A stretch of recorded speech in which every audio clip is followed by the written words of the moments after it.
কেমন আছো বন্ধুরা? আশা করি তোমরা সবাই খুব ভালো আছো, আমিও খুব ভালো আছি। দেখো, আমি আগের দিন বিকালে একটু বাইরে বেরিয়েছিলাম একটা কাজে। তো তখন দেখলাম আর ওয়েদারটাও এত দারুণ ছিল।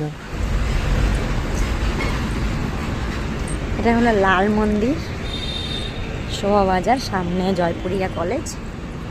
এটাকে বলে লাল মন্দির।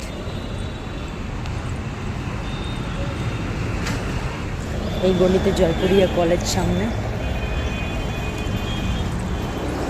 আর লাল মন্দির ক্রস করে আমার বাস স্টপের দিকে এগিয়ে যাচ্ছিলাম। দেখো পেছন থেকে অনেক বাসও যাচ্ছে। আর হাঁটতে দেখো আমি বাস স্টপের কাছে চলে এসেছি। এখান থেকে আমি এখন বাসে উঠবো। এটা হলো শোভাবাজার চৌমাথা। আমার বাসটা এদিক থেকে আসছে, বাসে উঠবো। আর দেখো রাস্তার এরপরে যে অটোগুলো দাঁড়িয়ে আছে সেগুলো সব হসপিটালের দিকে যাবে।